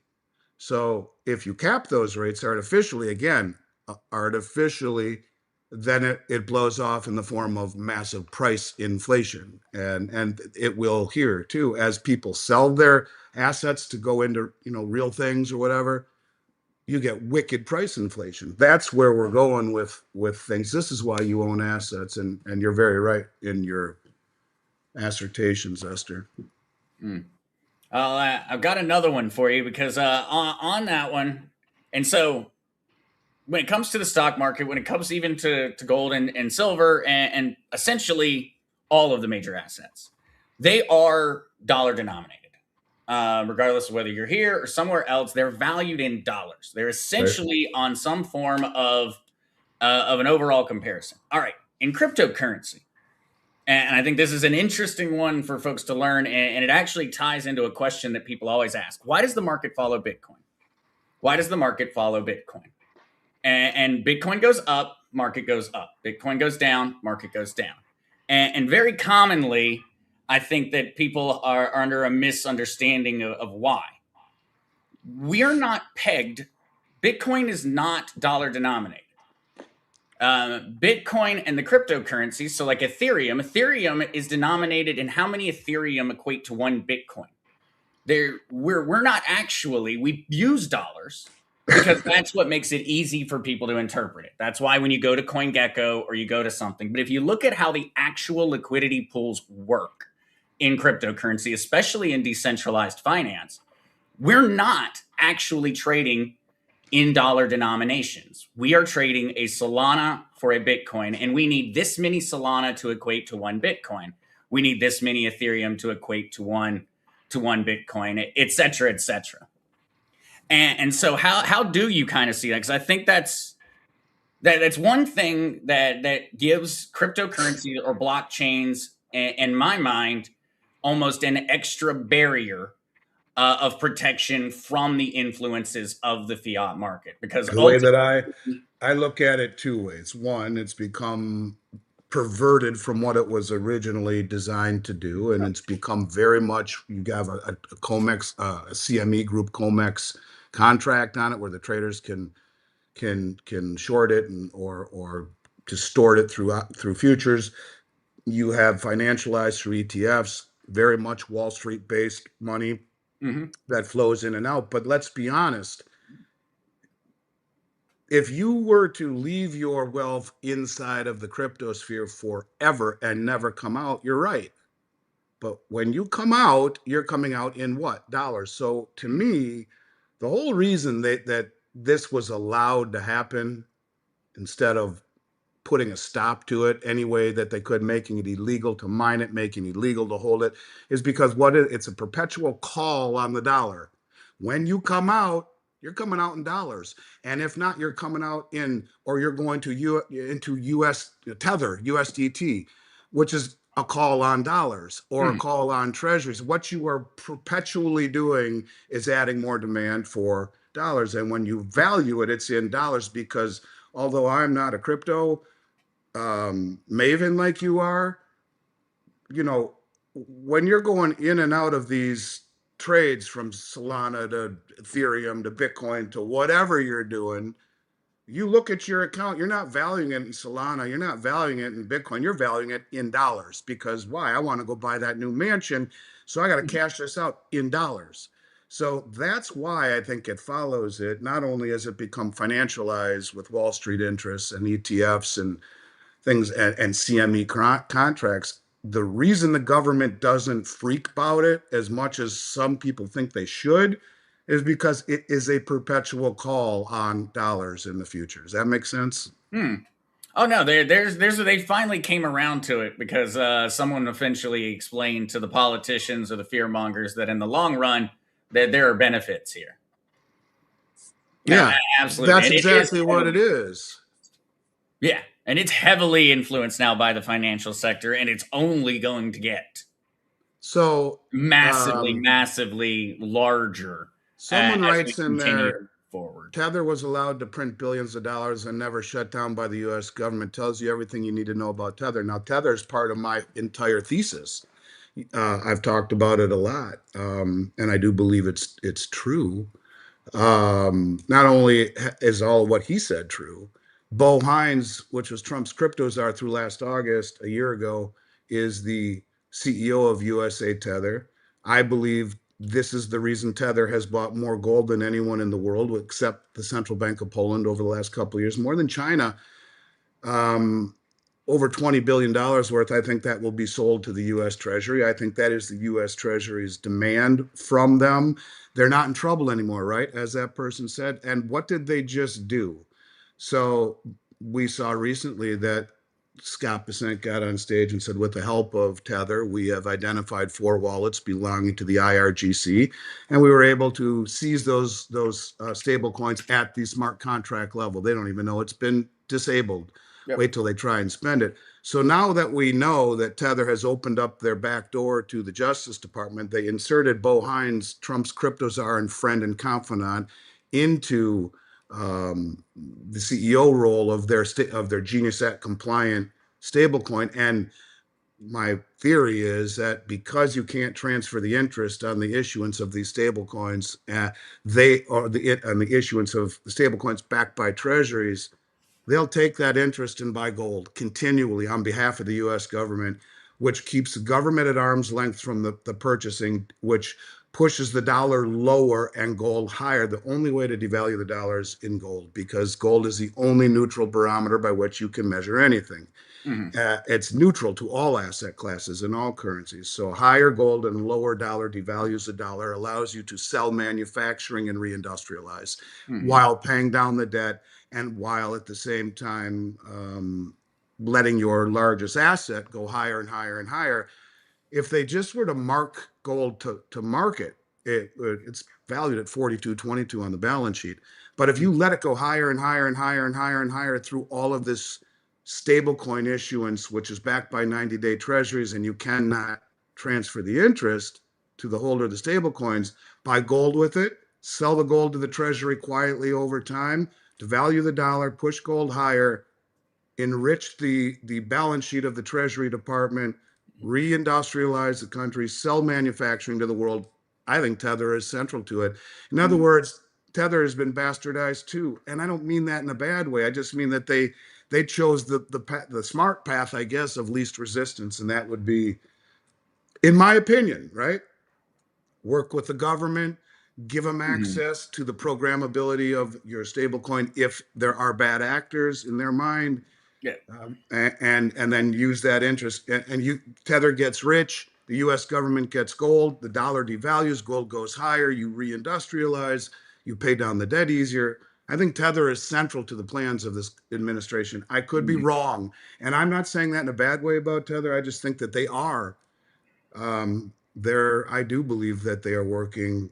If I had to guess, respectfully, I think they might be working with the U.S. government Mm-hmm. Well, um, the to help Genius them Act acquire gold. The Genius Act required it. And so for any stablecoin provider to exist, they must have a backdoor that allows for the United States to get in. And so with that, any and all stablecoins out there all have agreed to it. And it's actually gotten insanely easy now to start your own stablecoin. We could have Miles Franklin dollar peg stablecoin launched and live in a week, because essentially all you have to do is just build the backdoor in. If the backdoor is in, you've essentially met the legal requirements. That, and of course, you have to have third-party auditing on the actual funds. But you've got to love how, with that, the Genius Act, of course, establishes that rule. The Clarity Act now, of course, hasn't passed yet, but they've been arguing for a long time to make certain it's illegal to pass the interest on to the in-term user. And so that one's particularly funny. But I tracked down a paper, and I found this about a week or so ago, and I'm curious if you had ever seen this: a user's guide to restructuring the global trading system. This is a 40-page policy paper that was put together by economist Stephen Moran. Yeah, Now, you know who he wrote, he's at the Federal Reserve. He was Trump's confidant, and he wrote the Mar-a-Lago Accord. yep. And he just so happens to now be chairman of Trump's economic advisors. And this 2024 paper, well, it essentially draws out the entire thing. Yeah, that He goes they through want and the dollar says, to go higher, including Bitcoin, wants it to go higher to devalue the dollar to reshore manufacturing.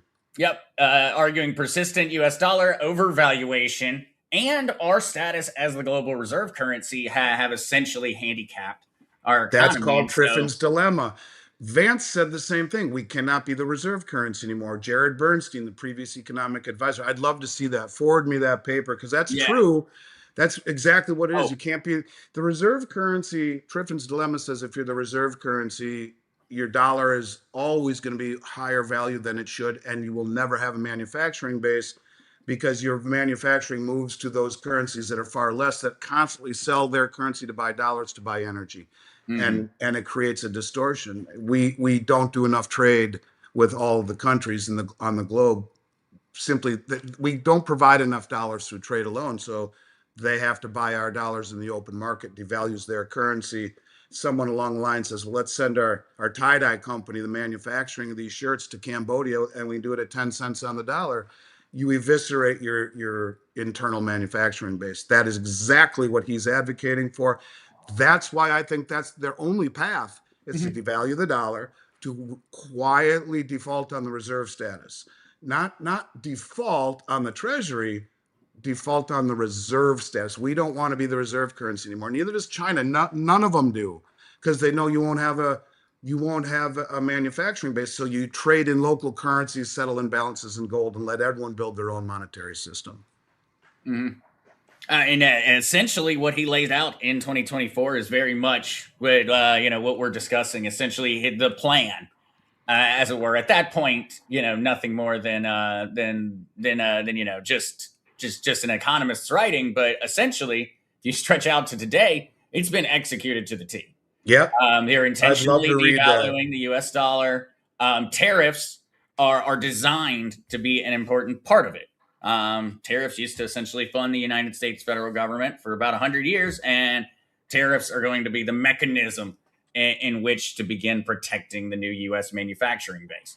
Weaken the dollar, protective tariffs, and get away, essentially. Still be a dominant dollar around the world in terms of global trade, but now through a digital format that allows for the United States to still control things going on around the world, but in more of a soft power sense, and without having to eat the responsibility of actually being the global reserve currency. Yeah, so you transact in dollars, you save in assets. That's what the title of this show should be: transact in dollars, save in assets, and that's how you navigate this whatever the hell is coming.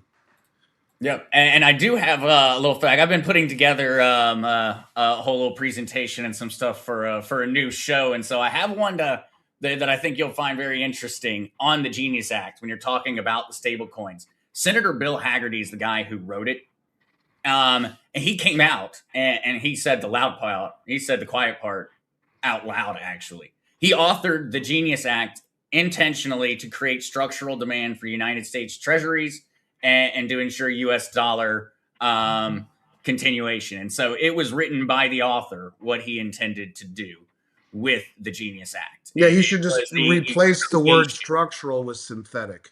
Yeah, you could.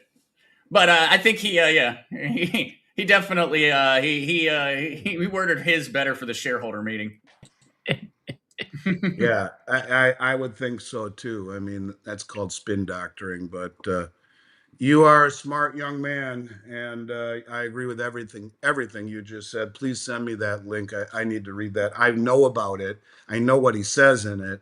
I've read synopsises of it. I haven't read it myself, but I would like to do that. No, but you're right, and that's when you see repetitive the previous economic advisor, this advisor, economic advisor, Vice President Vance, when you see them talk about we can't be the reserve currency anymore, it's destroyed our manufacturing base and artificially strengthened our currency, that should, and then you see all these countries buying gold. You should understand what's happening. And, you know, it couldn't be more clear. And I think the hard part is realizing the deviation from recency bias. I think we're at that point now where things are changing. And what this book talks about is in every one of these things, and we're now on like the fourth or fifth of his 5 or 6 metrics. The last metric is transformation to a new system, like in 1971 when we left the gold standard, a new system, or when the Roman system ended, or when the British system ended and was replaced by the dollar. It's a new system, and this new system will be the stablecoin money. It's a new system. It's all going to change. It's a reset, as you were saying, Mark. And that's what this book points to in every way. And he lines it up. First it's like intervention. Well, we've seen or manipulation, intervention, and then it's fiscal policy, and then it's military. Well, we've seen the military, and then all of these things are lining up the exact same way they have over 3,000 years, over 6 different civilizations, or 6 different data sets. It's read it, check it out, y'all. You'll love it. Can't imagine we have you much longer, Andy. I'm surprised we've kept you this long. Yes, I'm going to need to run here fairly quickly. I have a conference call I have to be on in 9 minutes, so I still got a time for one more if you got. And you were talking about some of those different resets. 71. They're talking about Bretton Woods 2.0. What was it? 1946, I think, was the first Bretton Woods, somewhere around there. I mean, over and over and over, we have had these resets. Right. Well, and it talked about Bretton Woods. It talked about 71. Yeah, we have talked about the greenback. We just have that bias because we haven't had one in 10 years, 20 years. So people just get in that mindset. Well, this is the way it's always going to be. Well, not only that, you show me a broker, any stockbroker, who was around when things got really, really bad. They've all lived through prosperity. They've all lived through nothing but good times. They've all lived through central bank intervention that changes things. So yes, if they lived through 08, which was still a long time ago, you had to be in this business for over 20 years. Are they honest or truthful about the fact that the Fed added $8 trillion in assets to their balance sheet, all of them in interest rate assets that pinned interest rates down, that made anything, stocks, bonds, real estate, look good artificially? That is what happens when you mess with Mother Nature. She's underneath pushing. It's like pushing a beach ball down further and further and further until finally it shoots up and takes your chin off, and that's, you can only do it so long before the realities of mathematics catch you. And we're getting to that point. That's the whole thing with all of this. So to me, it's just about mathematics now more than anything. Yeah, exactly. All of those and people, ball bearings. All of those people sharing those opinions and those forecasts too. I mean, they were educated in modern monetary policy, and as we're moving and making this what I think it is going to be, and we've had many throughout human history, but a fairly, probably the largest shift in terms of how a global economy operates, how value is determined. How do we study that when the study of markets and economics is just a study of history? Essentially, there is no other. There's no magic formulas. It's a study of history, and that's typically what we look at. What is technical analysis inside of a market? It's, well, whenever this thing tends to happen before, this is what tends to happen after. It's not a hard science in any form or fashion in that regard. An art. Well, it's an art. How do we look towards, as we make a move towards a new, a rebirth, dollar 2.0, whatever term could be thrown at it? We don't have a past to look back upon. And I know that's something that often in cryptocurrency that I'm very much, it's a regular part of the conversation because it has been such a short-term thing. 16 years is crap in terms of markets and Totally. overall time. No, so I think, and when you talk tactical analysis in a market system that's been rigged, how valid is it? I would Not at simply all. say that in this instance, it's common sense above all else. Just use common sense. Old school logic will go a long Yeah. ways. And if you take a step back and are honest with yourself about what's happening in a world where we're no longer trusted the way we once were, unfortunately, what are the ramifications of massive fiscal irresponsibility and continuing intervention in price discovery? Japan, you can't sell your treasuries. No price discovery. Lend us those treasuries instead at a fee, and we'll give you access to dollars instead of selling the largest asset you own in this super liquid market, supposedly. No, we can never have price discovery, they say. So, I mean, these are the kinds of things that's common sense. If the market is that distorted, then what happens when, you know, real price discovery knocks at the door and where they dump their whole hand? That's where things start to get a little bit more interesting.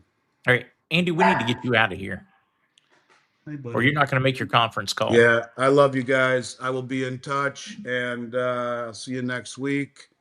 And thanks for And letting me on, man. And try to Zester, we talk. still need to do some more stuff together.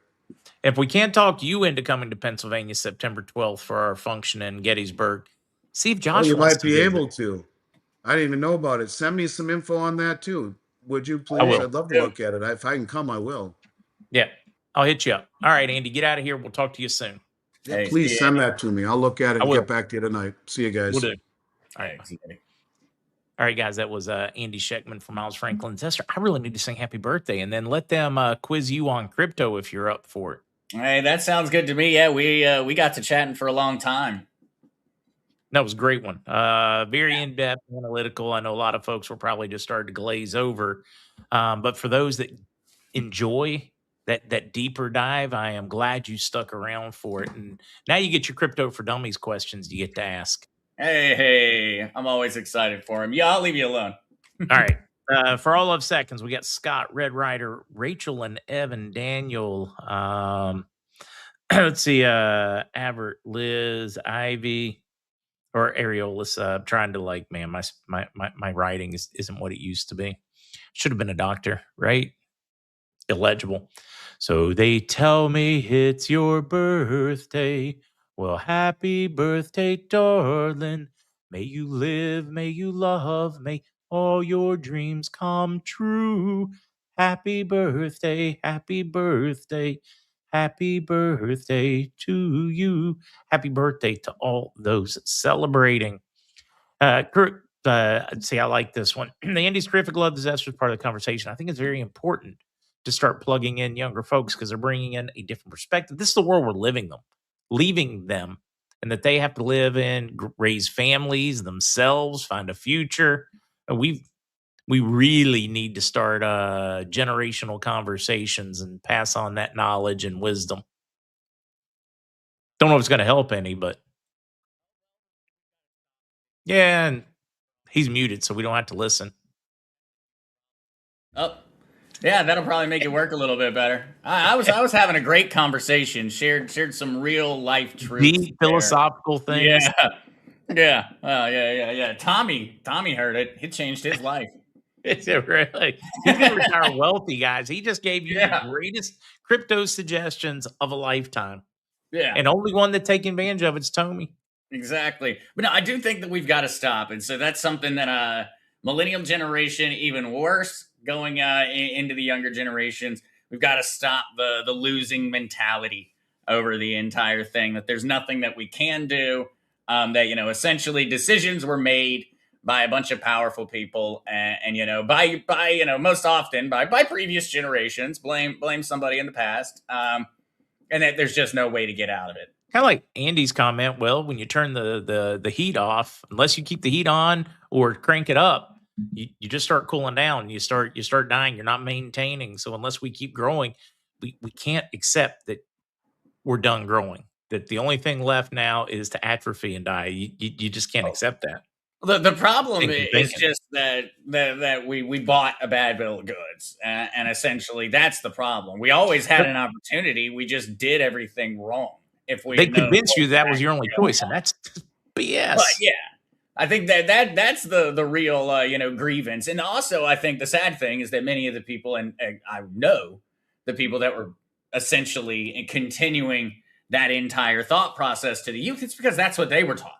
But, It's not that people were out there maliciously trying to sabotage generations of people. It's just I normal. wonder how much of it is like that whole generational victim mentality that we have pushed on nearly everybody in society. Where you're the victim, you're the victim. You don't have to do anything. You're the victim. Oh, we just have to sit here and feel pity for you. I wonder how much of it is that we've convinced everybody they're a victim. If You're you white, you're a convince victim. somebody that You're a victim. If you're they're black, you're a victim. If you're gay, you're a victim. And whoever you are, you're a victim. if you convince someone that they've already lost the game before the game starts, then they have. So yeah, they convinced everybody that they lost the game before the game ever started, and it works. People don't play a game they can't win. Yeah. If you can't win, if you don't feel like there's an opportunity, then you don't say. Then you don't plan towards the future. Then you do expect for someone to essentially have to take care of you, because why play a game you can't win? And they're all convincing us we're playing checkers, and we could be playing Monopoly, we could be playing Risk, we could be playing chess, whatever. We've got to just figure out we got tricked into playing somebody else's game, and they're making up the rules. Exactly. So stop playing the game. There's no way to win with a 3-year-old. The rules change. Yeah, we got to quit figuring out how to rig the system and win the system, and just stop playing in the system. Live in the fiat world, but save and exist outside of it. Yeah, that's how you have to do it. You don't have to. There's not only one world you have to live in. And two opposing things can be right. All right, what are you going to talk about today? What are you just going to take questions? Do you have something prepared? Well, the biggest one is to kind of give everybody a little bit of an update, and then, of course, to go for a question or two. And I guess, Janice, you pretty much got direct to the update. Janice Will says, "Hi, Zesters. This sunrise in BTC, the last rise before a crash, or do you see it staying for a while?" So, last week, for those that weren't sitting there and looking at their XRP or their portfolio or the charts, which would make sense considering it hasn't been moving very much in quite a long time. We saw a massive 25% rise at its highest, 22% sustained rise in the value of Bitcoin. We rose from $64,000 to $79,000, currently sitting somewhere right around $78,000. Over the past few days, we've been continually testing the $80,000 resistance level. And so, what brought about all of this? And a lot of it goes back to exactly what Andy and I were talking about earlier. Last week, we got an announcement. We got one heck of an announcement from Mr. Besant about a $4 billion buyback of long-term U.S. Treasury bonds, a desire to create essentially to hammer a floor on pricing in the U.S. Treasury bond market. And we got that from Besant with the intention of him raising the funds in order to execute this buyback through the sale of more bonds. And so he made a very big point out of this. We're not printing money. And I guess that this was supposed to be an indication to anyone that's deaf to, to Helen Keller, that people weren't supposed to know what he meant by it. We're not printing dollars, so this isn't because of inflation. It doesn't have anything to do with that. That is not how everybody read it. What that was essentially read as by everyone in the financial space is the United States has got massive inflationary problems and they're hiding it somewhere. And so this kicked off a absolute massive shift towards cryptocurrencies across the board. XRP saw a 50% rise during this time frame, far higher than Bitcoin, Ethereum, and many of the other cryptocurrencies. And so we literally went from 64,000 the day of the announcement, we went to 69,000. That was only further exaggerated by more data coming out in regards to overall inflation in the United States. And we also had Trump come forth and reiterate during a crypto summit last week that the United States will be passing the Crypto Clarity Act some way, somehow, and that he is pursuing or having the SEC and the CFTC go ahead and continue rolling out the rules and regulations of the Clarity Act, even though it hasn't passed yet. And so that was essentially the only crypto news that we got last week. And in and of itself, it doesn't mean crap. He said the same thing that he had said a few weeks before, that in September, the Crypto Clarity Act is going to be something that, senators are going to be discussing. So we didn't really get any information or any news regarding cryptocurrency last week. Nothing that we didn't already know. All we got was this information about the U.S. Treasury bonds. And so that in and of itself, particularly interesting. That's why I was interested to bring that one up with Andy, because cryptocurrency markets moved over a macro factor, nothing to do with cryptocurrency in and of itself. That was a move that was done entirely irregardless of anything to do with technology, adoption, didn't have crap to do with cryptocurrency, but it moved the cryptocurrency market 25% real aggressively. And so we had this going on last week. And of course, during that, and I guess really you could say preceding it, over the past month or so, Bitcoin has traded in a particularly tight window. And so what is meant by that, when you hear people on, Forbes or the like, the economists talking about it, is essentially that an asset or whatever it may be, crypto or a stock, is trading inside, it's trading sideways. It's trading between, some make-believe numbers, $3 and $4. And essentially, whenever it hits $4, it bounces back down to $3. Whenever it hits $3, it bounces back to $4. It's trading in a window. It's trading sideways. Bitcoin had been trading sideways for about a month. Honestly, it's been trading sideways, trending down for, more than a month, many months at this point in time. And so what had happened? Well, there's money to be made in sideways trading markets. And of course, that is most often found in short trading. And so what people were doing is they were opening shorts. And when I say people, I mean major financial institutions, people that got real monies. And so they were opening short positions every time Bitcoin essentially started to hit the top end of that window. They would open a short position, Bitcoin would bounce back down. They would close the short position, rinse, repeat, rinse, repeat.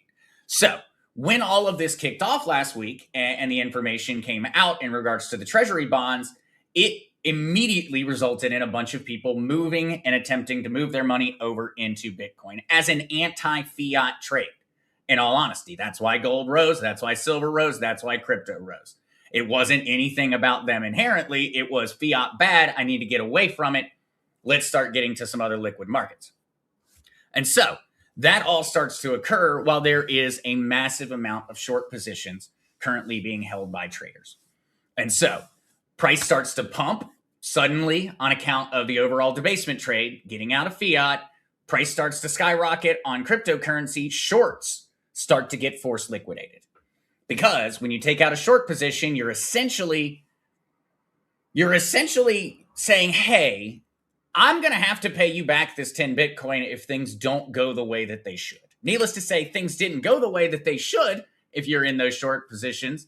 And they were then forced to go onto market and buy Bitcoin in order to cover their short position. This resulted in a massive influx of purchases. $1.4 billion of short positions were liquidated. And that's what brought us to the $79,000 number that we are currently sitting at, or at least what kicked it off. And so for everyone asking, does that mean we are done with potential price corrections? That is the trillion-dollar question.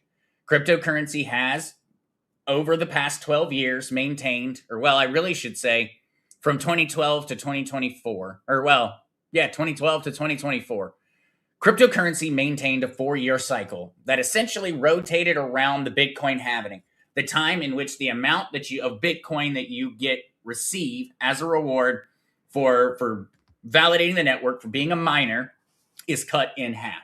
And that typically results in a supply shock. Typically, it takes about a year for the supply shock to fully reach the cryptocurrency markets, but that's what we have followed. That cycle has started to break. And maybe not break or evolve, change, alter, pick your word It's a changing economy. Things are essentially impossible to look back on history and be able to predict what the market might do, because we've only got 12 years of history. That's 3 repetitions of the 4-year market cycle. Yes, they all rhymed, but we don't know what is coming. And so it's extremely difficult to say whether we are done with the overall price correction in Bitcoin or not. If we were to follow the typical previous cycles, we're not done, and we should see a lower price. But crypto markets and blockchain technology have fundamentally changed since that logic was solid. And so I wish I knew. Undoubtedly, things have changed. And this move that occurred last week, it breaks the 4-year cycle logic. This shouldn't have happened if the 4-year cycle is still in charge. It shouldn't have happened. But it very obviously did. And so, if we think that the 4-year cycle is going to repeat, we should see the low of this cycle occur for Bitcoin later this year, is when we should see the low, if the cycle repeats. But obviously the cycle has changed. And so on that one, we are treading in untreaded waters. We've never been to this point. We don't necessarily know. We can't look back and say, okay, it makes sense that the bull market has started, the bear market is over. We don't know. If the 4-year cycle is right, we've got another substantial price drop. If the overall thought process of what is valuable, fundamentally valuable about cryptocurrencies and blockchain technologies is what takes over and dominates, then we could easily see a new all-time high for Bitcoin inside of this year. Inflation and monetary concerns with the fiat system are appearing to be primary drivers of the cryptocurrency and blockchain markets. We know from what we are currently looking at that nothing on that side is planning on getting better. And so logic would very easily follow that, no, we are going to break the 4-year cycle, and cryptocurrency is going to continue to see substantial growth as long as the global fiat system continues to fail. And so that one's tough. The 4-year cycle says it's going to go down. Common sense and logic say that it's not. At least my version of common sense and logic, not financial advice in the slightest, would say that that doesn't necessarily make sense. Sorry there, Pops. I saw you posting popping pictures up, but I got onto quite the little roll there. So, guys, I'm going to try and find some of those questions. No, I was just trying to answer some of the questions that in chat have continued to show up. That's all I've been doing in chats, answering questions. Haven't even been able to pay attention to you because I've been answering questions on 3 different platforms. Hey, actually, 4 different platforms, 3 different aggregators. Hey, that's a good thing. That is a good thing. Yeah, but no, I am. It's weird because we saw. I still want to dig deeper into that one. Why did we see a 2% rise in gold, a little over a 2% rise in silver, and a 22% rise in Bitcoin on the exact same trade news? It's a debasement trade. They are trading anti-fiat. That was the logic. Why did it? Because they don't trust fiat to hold its value. They're like, wait a minute, we need a store of value. We need to park this somewhere that may not just completely implode. Mm-hmm. I mean, when Defense said, TGA, when they said we were buying it up, I mean, they told you that they were picking government and bonds over saving the dollar. They told you that they are going to allow the dollar to implode around your ears. Well, they've been so whiplash on that one over this year. I mean, this year we have been expecting cuts, interest rate rises. We've expected everything. Essentially, it's been they spin a wheel once a month and tell us what to expect. I mean, remember, we had no inflationary problems. In Besant's first go at it, inflation was great. We had just gotten that amazing data on the CPI. Inflation was far below any numbers that we expected them to be. And then, of course, he comes back out the next month and holy crap, inflation's gone nuts. And now we're going, no, we're not going to print money. Printing money would be bad. That causes inflation. Instead, we're going to take out more government debt. But we're going to make certain that we take it out on the short end of the treasury bond market. It's crazy when you follow. And It then doesn't they'll make give you you'll ask them a question like, "Why are you giving me an apple?" And they'll sit and explain how an orange is grown, and you're just supposed to believe that it's an apple. It is the craziest thing out there, and the markets are just moving along, just like completely disconnected from reality until they I aren't. think I am so convinced that the stock market is hiding it, and I think that's where the stock market's hiding. And I think the stock market and private equity, because we don't know. Private equity and derivatives where they've been hiding the dead bodies. Well, private equity banks have been hooked up to the Federal Reserve System. They're able to get access to the money printer, but they're also allowed to gain access to the money printer without having to disclose anything because they are what? Private. So we don't have any access to even know how much money there really is. I just don't trust M2 and M3. And I think that the money's hiding in the stock market and in private equity valuations, They're hiding not it in the M2. actual valuation. They're hiding it in the M2. Yeah. Yeah. You can't But really hide it in the can't be M1 without televised. immediate effect, so they hide it in the M2. Yeah. Hidden money. Hidden money. All right. I need to start wrapping up to get some work done. We're already at the 2-hour mark. Is there anything you want to mention, or do I just want to turn over to you and I'll get busy working and you'll close them out today after you answer more? No. I would say that that's essentially it for me. That is the major overall update. On other sides, it's really just been a bunch of reactions coming out on account of what happened last week. And so, in terms of more information on crypto, pretty much pick it. One team says that we're headed to a new all-time high by the end of the year. The other team says that this was a dead cat, and that essentially it was all hidden inside of the shorts. And this massive volume increase that we're seeing across all the blockchains is short-lived, and expect to crash and an all-time, not an all-time low, a cycle low to occur in November or December. Those are the two camps. That's where folks are sitting. Unfortunately, most everything else on the crypto side is kind of not being discussed on account of that. It's a while we're showing you the mechanics of reset happening right in front of you. I know a lot of folks just want us to come out and say, this is what's happening. And some white hat person coming in on a white steed. No, we're giving you all the dirty building blocks, the bricks, the mortar, of this whole thing. Hey, I'm ready. I just want to, show me the money. I'm with you. What's that old thing? I don't want to hear the labor. I just want to see the baby. Yeah, a lot of folks just show me the baby. I don't want to see. Show me the baby. I'm right there with you. I don't know the vitamins and the food you ate during the pregnancy. I don't want any of that. Just show me the baby. Yeah. Just show me the baby. And I'm over here trying to, show you what she ate and development and all those things. All right.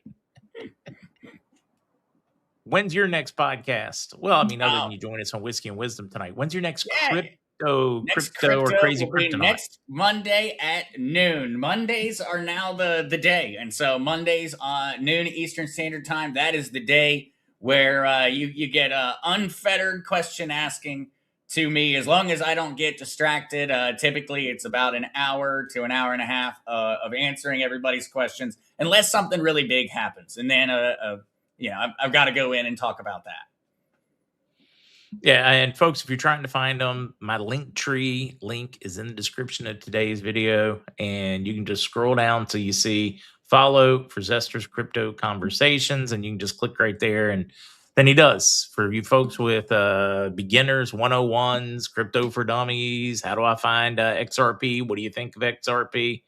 Right there. You can ask somebody who works in the industry day in, day out, and ask the details. All right, now I'm getting out of here. Yeah, I like that, Jerry Maguire. Just show me the money. I don't need anything else. Just show me the money. All right, you going to wave or did you freeze? I think you froze. All right, folks. I think that one's it. I will see you this evening at 7 for a brief news update. Maybe the two bond folks are right and they've got some money today. We'll find out tonight at 7. Hopefully there will be something worth covering. And after that, I'll see you for whiskey. Bye, guys.